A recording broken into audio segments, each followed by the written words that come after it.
Good morning sir. Good morning. UPSC civil service के mains general study second paper का आज हम discuss करते हैं।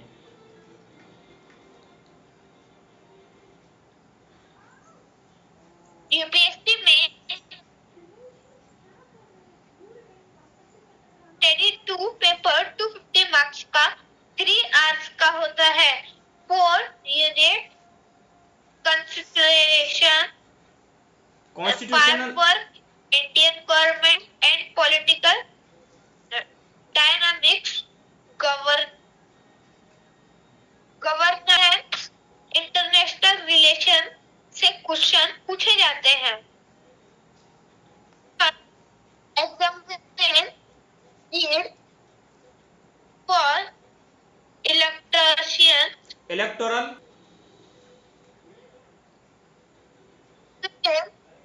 degree for electoral performed by the minute with the particular reference to one relation to electron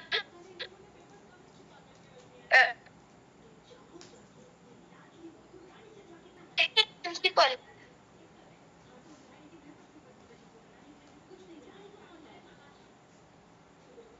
यह question constitution bodies topic से लिया गया है। इलेक्शन कमीशन कॉन्स्टिट्यूशन बॉडीज है। फॉर्मर प्रेसिडेंट रामनाथ कोविंद के लीडरशिप में एक कमीशन बना। क्वेश्चन नंबर 2 के बारे में हम जानते हैं। Question number 2, explain and distinguish between Lok Adalat and arbitration tribunal, whether they entertain civil as well as criminal cases. UPSC ने question number 2 general studies mains paper 2024 के इस क्वेश्चन को गवर्नेंस टॉपिक से या फिर इस टॉपिक को Indian government and political dynamics के डिस्प्यूट रिजोल्यूशन मैकेनिज्म टॉपिक से लिया गया है। जैसा कि हम जानते हैं कि यूपीएससी का हमेशा Indian government and political dynamics से यह टॉपिक फेवरेट रहता है और जिससे यूपीएससी ने क्वेश्चन पूछा है। इसमें जो कैंडिडेट एग्जाम हॉल में अपीयर हो रहे हैं उन्हें ट्राइब्यूनल्स के बारे में पता होना चाहिए, जिस बेसिस पर वो इस क्वेश्चन का आंसर दे पाएंगे। नेक्स्ट क्वेश्चन नंबर 3 हम देखते हैं। The growth of cabinet system has practically resulted in the marginalization of the parliamentary supremacy listed.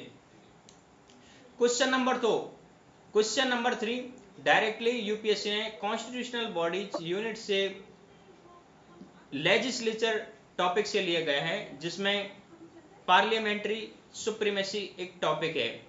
इस टॉपिक से यदि कैंडिडेट एक अच्छी तरह से क्वेश्चन आंसर को तैयार करता है तो ये question easy to moderate category में आता है।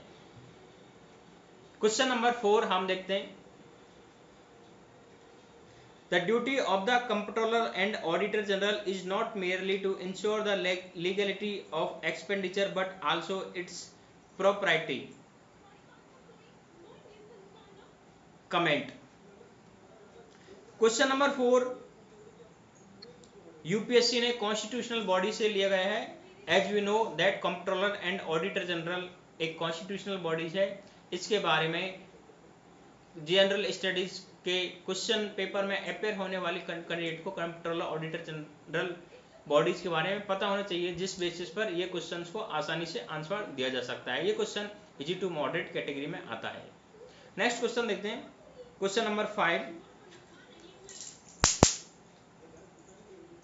analyze the role of local bodies in providing good governance at local level and bring out the pros and cons merging the rural local bodies with the urban local bodies.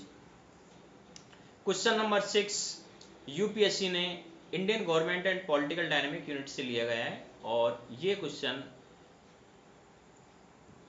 Local bodies topic से लिया गया है। यह question analytical basis है, जिससे candidate को आपको पता होना चाहिए कि इसमें क्वेश्चन में पूछा गया है कि यदि अर्बन लोकल बॉडीज को रूरल लोकल बॉडीज के साथ मर्ज किया जाए तो इसके क्या प्रोस एंड कॉन्स होंगे। इस क्वेश्चन को इजी टू मॉडरेट कैटेगरी में हम रख सकते हैं। नेक्स्ट देखते हैं question number 6। Public charitable trusts have the potential to make India's development more inclusive as they relate to certain vital public issues। Question number 6 UPSC ने public charitable trust से related पूछा गया है।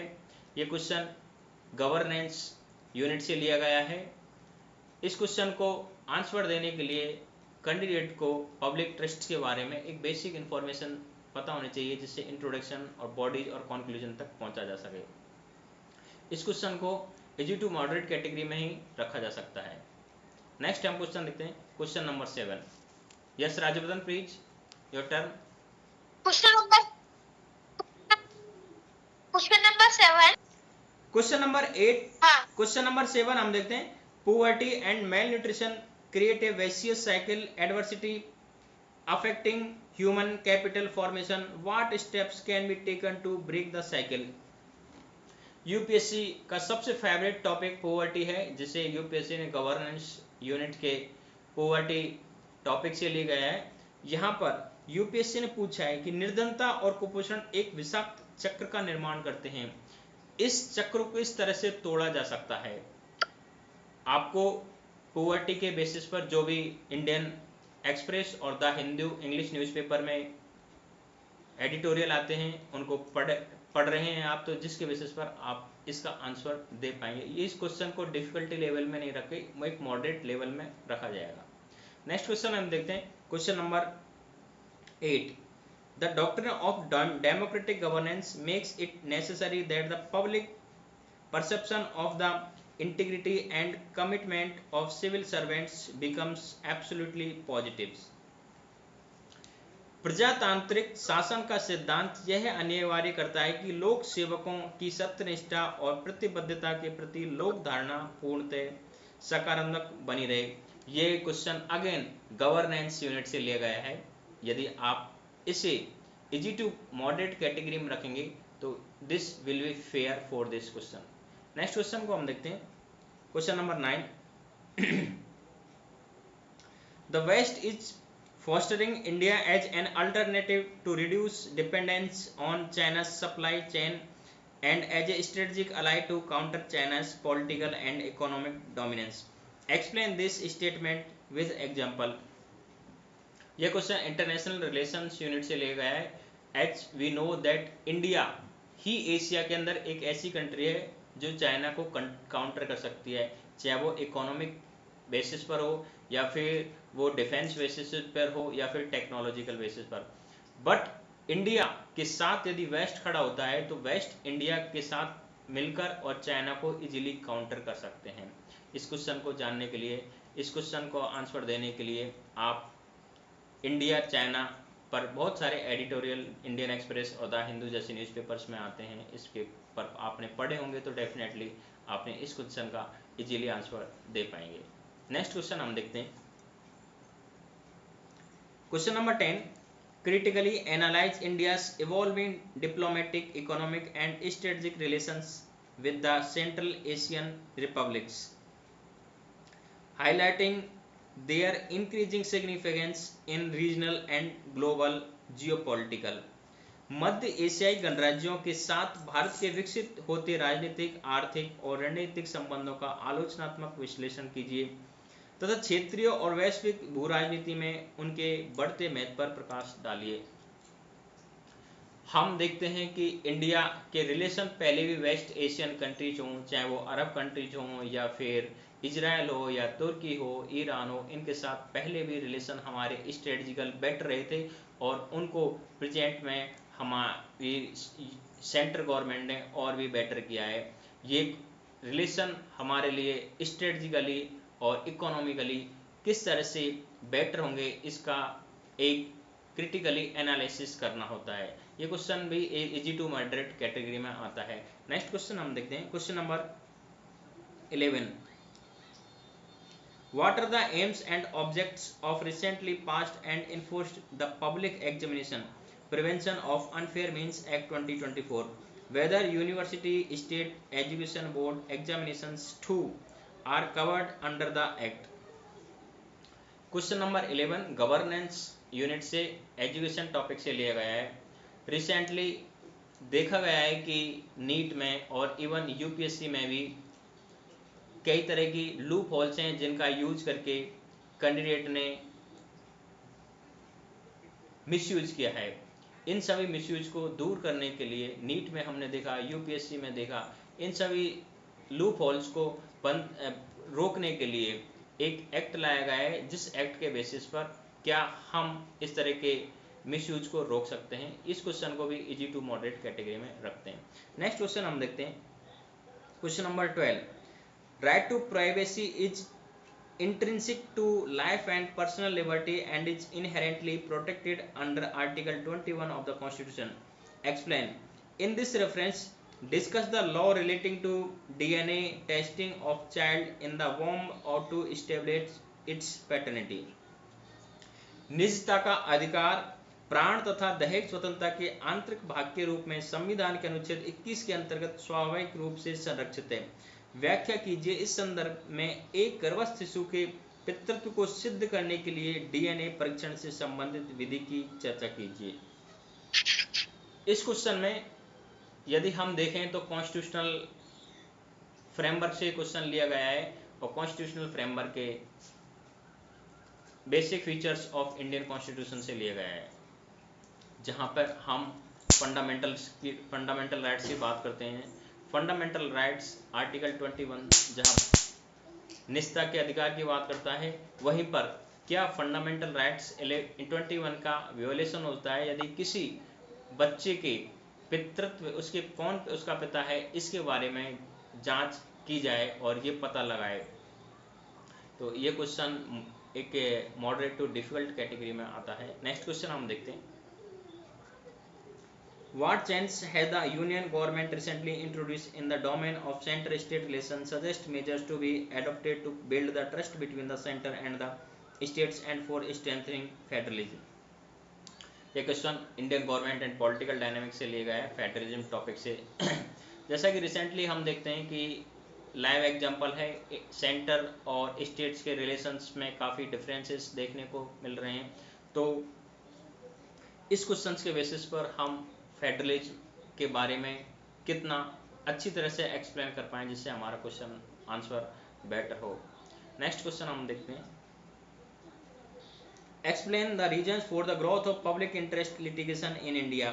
As a result of it has the Indian Supreme Court emerge as the world's most powerful judiciary. ये question constitutional framework के judiciary topic से लिया गया है। जुडिशरी के अंदर पब्लिक इंटरेस्ट लिटिगेशन एक टॉपिक है। यदि आपने उसे अच्छी तरह से पढ़ा है, पब्लिक इंटरेस्ट लिटिगेशन को जाना है, उसके बारे में एडिटोरियल पढ़े न्यूज़पेपर से, उसके बारे में सेल्फ स्टडी किए, then this question will be easy to moderate category for in you, because public interest litigation के बेसिस पर supreme court of India emerge हुआ है एक सुप्रीम पावर के रूप में compare to other countries courts. Next question हम देखते हैं, question number 15। Discuss India as a secular state and compare with the secular principles of the US constitution. Again UPSC का एक पैटर्न हमें रिपीट होता हुआ दिख रहा है। जैसा कि हमने प्रीवियस ईयर्स के पेपर्स देखते हैं तो यूपीएससी कोई ना कोई कंट्री के साथ इंडियन के कॉन्स्टिट्यूशन के किसी न किसी टॉपिक को कंपेयर कराते हैं। यहाँ पर यूपीएससी ने अगेन सेकुलर टॉपिक को यूएस के इंडियन कॉन्स्टिट्यूशन यूएस के कॉन्स्टिट्यूशन से कंपेयर कराया है। तो आप comparison of Indian constitutional schemes other countries topic को पढ़ते हैं तो यहाँ पर ये क्वेश्चन आपको इजी टू मॉडरेट कैटेगरी में होगा। नेक्स्ट क्वेश्चन हम देखते हैं, question number 16। The Citizen Charter has been a landmark initiative to ensuring citizen-centric administration, but it is yet to reach its full potential. Identify the factors hindering the realization of its promise and suggest measures to overcome them? यह question UPSC ने governance unit से लिए गया है। यहाँ पर citizen charter के बारे में बात की गई है। आपने यदि सिटीजन चार्टर के बारे में बेटर रूप से पढ़ा है तो आप इसका आंसर बेटर तरीके से दे पाएंगे। ये भी एक मॉडरेट कैटेगरी का ही क्वेश्चन रहेगा। नेक्स्ट क्वेश्चन हम देखते हैं। In a crucial domain like the public healthcare system, the Indian state should play a vital role to contain the adverse impact of marketization of the system. Suggest some measures through which the state can enhance the reach of public healthcare at the grassroots level. इस question को सबसे पहले हम देखें। ये question governance unit से लिया गया है, हेल्थ टॉपिक से। जैसा कि हम जानते हैं कि कोविड के बाद इंडिया के हेल्थ सिस्टम के ऊपर काफ़ी क्वेश्चंस रेज हुए थे और इंडिया के हेल्थ सिस्टम को और बेटर करने के लिए कैसे एफर्ट्स किए जा सकते हैं, इसमें सेंटर का क्या रोल हो सकता है, स्टेट का क्या रोल हो सकता है, इन सभी पॉइंट्स पर डिस्कस हुआ था। तो आपने यदि ये क्वेश्चंस बार बार रिपीट होता है हेल्थ का और एजुकेशन का, इसको आपने एक अच्छी तरीके से समझा होगा, जाना होगा और पढ़ा होगा तो आप इसका आंसर एक अच्छी तरीके से दे पाएंगे। ये भी मॉडरेट कैटेगरी का ही क्वेश्चन होगा। नेक्स्ट क्वेश्चन हम देखते हैं। E-governance is not just about the routine application of digital technology in service delivery process. It is as much about multifarious interaction for ensuring transparency and accountability. In this context, evaluate the role of the interactive service model of e-governance. Again UPSC ने governance unit से e governance topic से question को pickup किया है।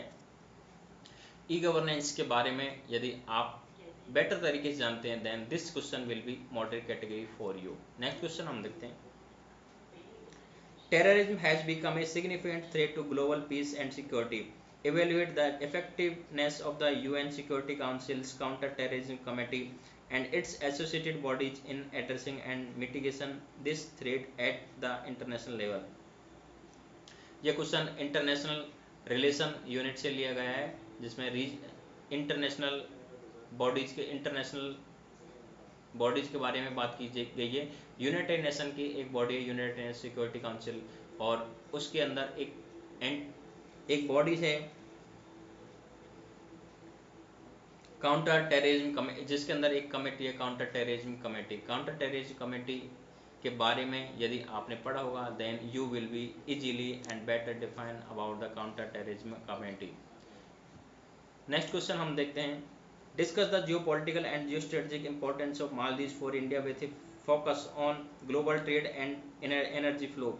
Further also discuss how this relationship affect India's maritime security and regional stability amidst international competition.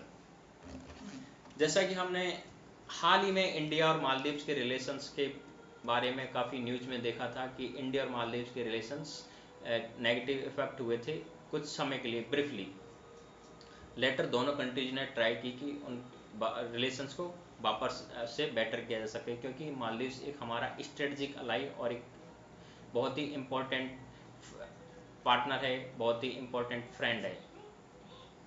तो इस basis पर ये इंटरनेशनल रिलेशन से क्वेश्चन पूछा गया है और ये काफ़ी दिन तक न्यूज़ में रहा। यदि आपने इसको पढ़ा होगा और आपने इसकी डीपली एनालिसिस की होगी तो इस बेसिस पर आप इसका आंसर दे पाएंगे। Thank you for very much. Again हम देखते हैं कि GS2 के अंदर किस टॉपिक से कितने क्वेश्चन पूछे गए थे।